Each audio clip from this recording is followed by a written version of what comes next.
You're listening to an Airwave Media Podcast. Monsters are as old as humanity itself. Monsters embody our fears. Yet, they help us define the boundaries of what it means to be human.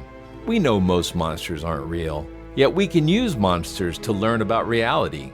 Psychology, biology, folklore, literature, critical thinking. We're on a journey to learn about the world through the lens of monsters. And we hope you'll come along with us. Subscribe at monstertalk.org.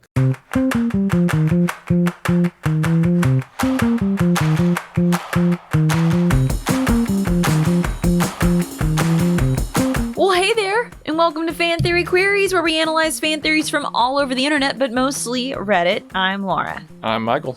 And I'm Spencer, and I don't need these headphones anymore. Cool. Take it away, Michael. I just figured it was a fashion statement, Spencer. You know me, always on the cutting edge of the latest trends. I mean, you're rocking the Gotham City jersey, which is pretty sweet. So. I am. It's also very hot. Ever since I've grown my beard out, I've had an additional 50% more perspiration on my upper lip.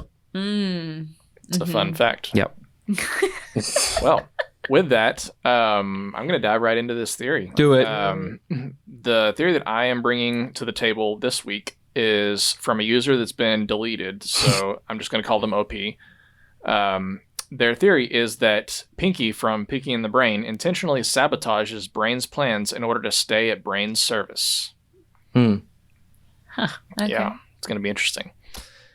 All right, so think about it.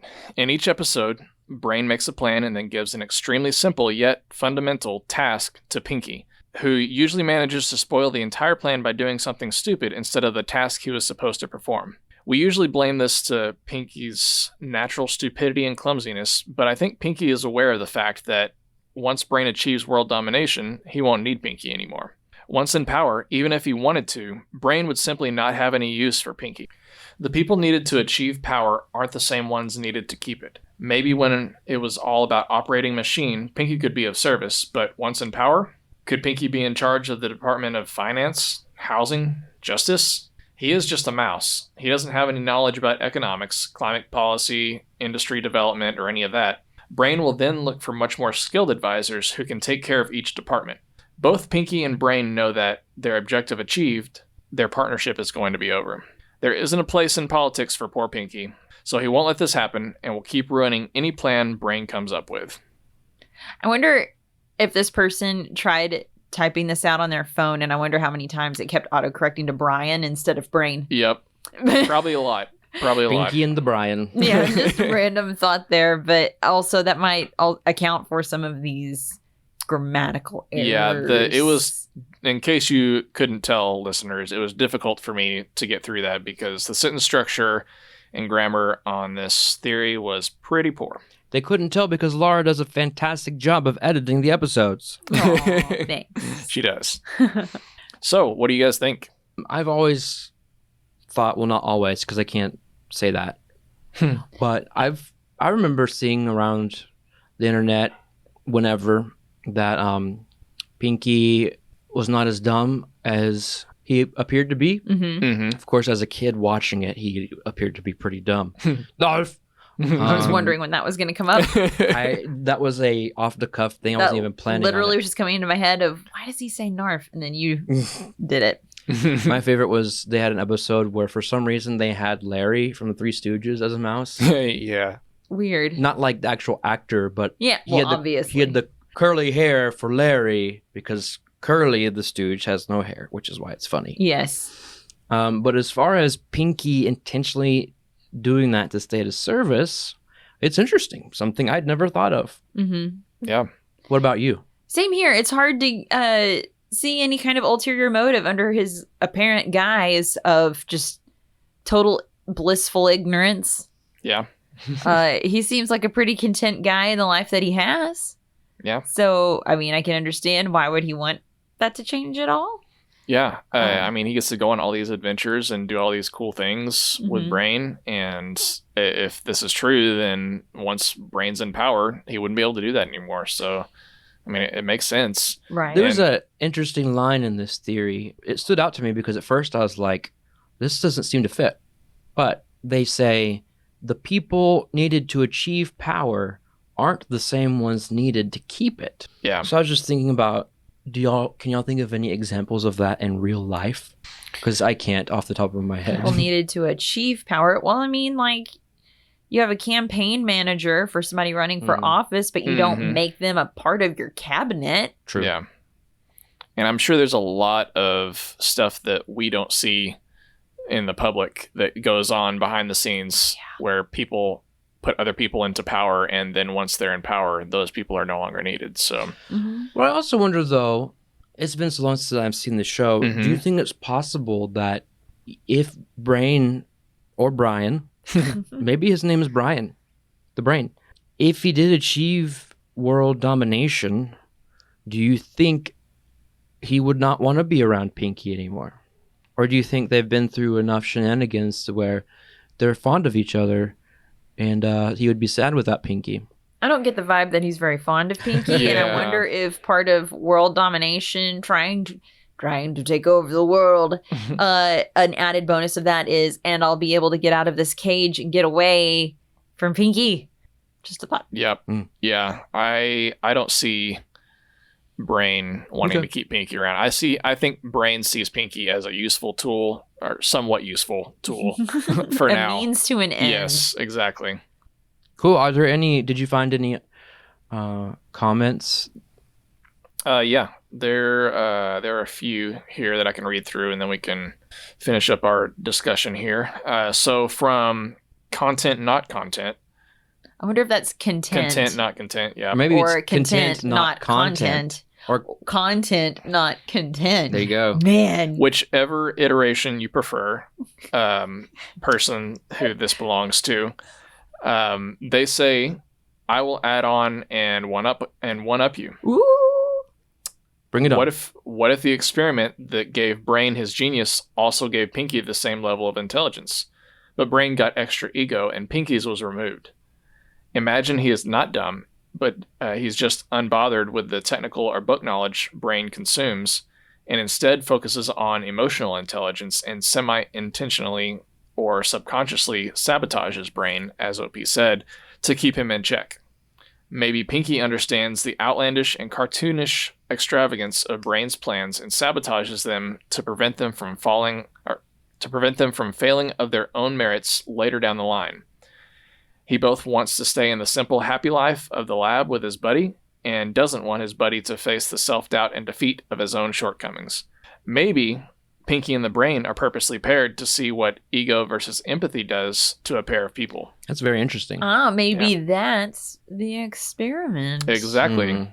Oh, I like that. I like way they wrapped that up. It almost shows a level of care for Brain on Pinky's part, where it's like, I'm going to spare you the heartbreak.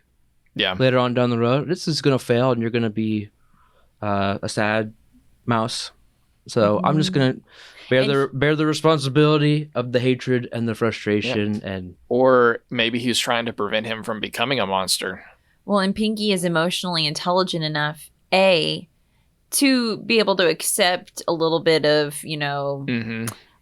derision or whatnot from Brain, but then B, also recognize that because of the ego that Brain has, facing that kind of failure can be detrimental to, any kind of processes of life for him, and could definitely send him into a depression, So I love this adding on to it that I'm going to say content, not content, did. That's really great. Yeah, I agree. I feel like if this is all true, then that just means that, for those of you familiar with the Enneagram, that Pinky is probably a 9, and I'm not familiar, and knows how to manage Brain, who is probably a 3 or an 8. I would be willing to guess. But yeah, I'm going to go on with some of these other comments, and then we can continue. So VaultTech 101 says, Brain knows that Pinky will mess up the plan, but he entrusts a task to him anyway, knowing that Pinky would become the catalyst for his inevitable failure. Maybe because he is afraid of failure and wants to be able to blame someone, or maybe he is afraid to succeed and has nowhere to go from there. Huh. I love the That's a very, like, fatalistic, like, so then is that supposing that Brain is just doing this knowing it'll never succeed, but just letting Pinky take the fall for it just because he's bored? That, or Brain actually has a level of compassion that we aren't really made privy to, and he is taking pity on Pinky by giving him these tasks to try and make Pinky feel like he's important. Oh, okay. That's the way I read that. Okay, I see where you're coming No, I from. read it as he is sad. Who and is? Brain is sad and doesn't want to become sadder. And I mean, you see that, like, people that are, really successful or very talented, and there's just something about a fear of, even though they're talented, they don't amount to it because of one reason or another. Like, afraid. I don't know why imposter syndrome, maybe? Yeah. Him That's right. being afraid to succeed and nowhere to go. So I don't know why. So I guess what they're saying is, if he succeeds and he gets to that point and he achieves his goal, then he's like, okay, what now? Yeah. And so it's kind of like a self-preservation kind of tactic of, well, if I never get there, I don't have to find out. Oh. Yeah. I could see that too. Okay. All right. So we have a returning commenter. From a previous theory. This was probably our first episode, wasn't it? Yeah, and I also read this person's comment on whatever the theory was for. So this next comment comes from Fan Art Altman Fart Salt. Hey, welcome back. Welcome back to the show. They say maybe Brain gives Pinky those tasks because on some level, Brain wants to fail. He enjoys his life with Pinky, but his ego cannot allow him to admit that, so instead he must continue the farce. Pinky, for his part, messes up good and proper because he also wants to keep doing what they do every night, hanging out and getting up to weird stuff. So this person's saying something kind of along the lines of what our previous commenter said. They just kind of expand a little bit and add a little bit from Pinky's perspective. So it's kind of like they got into a routine. This is just what they do, and they don't want to upset that status quo of. They've found a balance, and they don't want to upset the balance. Yeah, that's kind of what I'm taking from that. And so our last comment is from the Angel OK. They say there's also a theory that Pinky is the genius and Brain is insane. And Pinky intentionally sabotages Brain's plans because he enjoys spending time with Brain and doesn't want things to change. So that they like take the theme song then. Yeah. One is a genius, the other's insane. And just flip it. But because the theme song never says. They were fooling us in the theme song, like the animation of it, because they're looking at one of them, then they look at the other. But they're fooling us. Yeah. So to be completely honest, like I loved this show. Growing up, I loved Animaniacs, I loved Pinky and the Brain, and whenever I watched it, I never thought this deeply into any of that. Like, even whenever I watched it, gone back and watched it as an adult, I haven't thought that deeply into all of this. But, I mean, these people bring up good points, and it really kind of adds a depth that I didn't know I needed to these characters, you know? I don't know. I kind of really like the idea that Pinky could be like very intelligent and is just going along with emotions to either boost Brain's ego or if Brain is the insane one to just kind of keep him in the boundaries, you know, and I don't know. It's a cool little twist to it. It's a fun thought. Yeah. I don't know if I could, some of these other ones I could maybe make room for in my mind as far as acceptance, but as far as Pinky being the genius, I just don't see any evidence. Well, that's the thing is we'll need to go and read that specific theory, won't we? Yeah, or I mean, it may be that the point is that he is the genius, but he's playing a fool. And that's part of the ruse of being a genius. And I don't know, it's interesting. Yeah. So, Spencer, what do you want to do during the ad break? The same thing we do every ad break, Michael. Skip right ahead and keep recording. You just gave away our biggest secret. Narf. Point.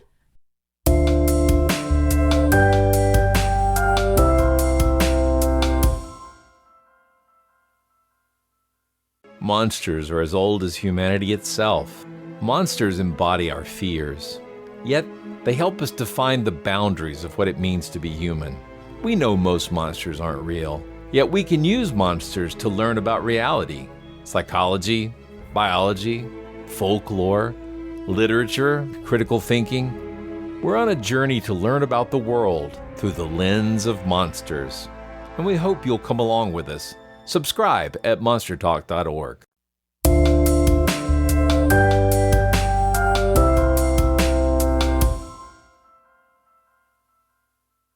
I was really tempted to say that with a British accent. Should I? He doesn't. Because Pinky speaks in a British accent. Sort of, yeah. It's Cockney. Yeah. Whatever you want to do. You just gave away our biggest secret. No. Just that point. Yeah. Yeah, that's right. I forgot about that. Speaking of geniuses, our rating scale has a genius rating. Spencer, could you come up with a song like the Pinky and the Brain theme for our rating scale? Let's see. The best ratings genius, the others preposterous, and then we have plausible, and don't forget unlikely. We're fan theory, query Spencer, Michael, Laura, Spencer. That was terrible. Michael, please fix this. Don't worry, I was fully prepared to step in when I asked. The highest rating that we have is genius. This is reserved for only the best theories, which we believe are better than the actual canon. The next step down is plausible. It's a good theory, it's believable. Unlikely is next. It's not a terrible theory, but pretty unlikely, as the name suggests. And then the last thing is preposterous. These are the theories that are just stupid. Basically, we're all dumber for having listened to them. We ready to rate it? Yeah, I'm ready. You guys ready? On the original theory, which is Pinky intentionally sabotages Brain's plans in order to stay at Brain's service, I think it's plausible. I feel like it makes enough sense that it could be what's actually going on. I don't think it's quite genius level. I do think that if we were to include some of the comments that we read through in with this theory and combined it into a giant theory, then I think mega theory. Yes, mega theory. I think that would push it just over the line into genius for me. Mm-hmm. But yeah, I feel comfortable with plausible on this one. Okay. So. I think that for me, if we were looking at like a visual of our scale here, I would like place it at the very back side of plausible, like right up against the line to unlikely. Mm-hmm. Okay. Just because my memories of the show don't give me much to support the idea of Pinky having any kind of emotional intelligence or intelligence, period. Yeah. So yeah, I see him as, it's funny, there's this podcast that our daughters listen to, and it's called Lucy Wow, and she's an inventor, and she invented this little robot pygmy goat as her sidekick, and he just does whatever she tells him to do, and I feel like for the most part that's basically what Pinky is for Brain. Mm-hmm. It's just a yes man. Yeah. Yeah, so I'll stay to plausible, but I'm at the very back edge of it. Okay, that's fair. This one's tough because I'm thinking along the same lines as you, Laura. I just on the surface, I think it could be plausible. I think that I could make the case for it to work. There's not a whole lot of points against it as far as like hard evidence that says, well, here's a clear example of why this is not possible. But at the same time, Pinky has always been in my mind just an idiot and nothing else. Right. Yeah. And it's a fun theory, and it warms my heart that he loves Brain so much that he might intentionally. But see, that's the thing, though. If in his mind, if it makes sense to intentionally be an idiot and mess stuff up just to be able to stick around with Brain, that makes him even more of an idiot. That's a healthy way to have a relationship. So, in any case, he's an idiot. And I'm gonna go ahead and sort of like you, except I'm gonna be on the high end of unlikely, like just on the edge of. So we're looking at each other over the Yes. fence. Yes, Yeah. Nice. that's a good way to look at it. Yeah. We're Okay. doing like the The Mr. Wilson. Mr. Will. Is that It's Wilson. Wilson. Mr. Wilson. Mr. Wilson's Mr. Wilson's- from No, not Mr. Wilson. Dennis the Menace. yeah, but Wilson. Hey, Wilson, Mr. yeah, Wilson, yeah. Wilson. Just I'm sorry. nix the Mr. and just Wilson. Yep. Really, Dennis the Menace cartoon where he like swims I down the like pool. what I mainly remember of Dennis the Menace, other than the like newspaper cartoons, is that movie with Walter Matthau with the paint Yeah. on the as burger. Mr. Wilson. It tastes like paint. Yes, and he replaces the front teeth of his dentures with chiclet. And who could forget Christopher Lloyd as a creepy, Oh, apple. what you got there, sport? Yeah. All right. Well, that's a fun movie. that means- that happened real fast. Yeah. And that was not scripted, by the way. No. But speaking of scripted, it is time to bring the episode to a close. But before we do, I'd like to share a fascinating movie detail I found on Reddit Mhm. the other day. And this was a while ago. I don't even remember what this was, so we'll all be surprised here. Now, these can get pretty in-depth and detailed, but sometimes it's just nice to have a short and sweet one. Like this detail pointed out by Reddit user Just Said I. In Spider-Man 2, 2004, Peter Parker is writing a science paper on fusion and interviews one of the leading scientists in the field, Dr. Otto Octavius. This is a reference.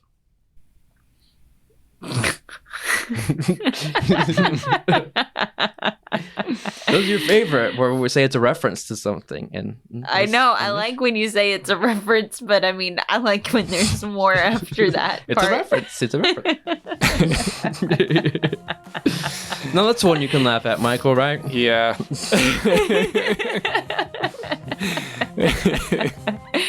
Thank you for sharing that with us, Spencer. Yes. welcome. I feel less dumb. This has been Fan Theory Queries. I'm Laura. I'm Michael. And I'm Spencer. In our next episode, we ask, does the Hunger Games series take place in a world where Britain won the Revolutionary War? Subscribe to Fan Theory Queries so you don't miss out on that and other fascinating fan theories.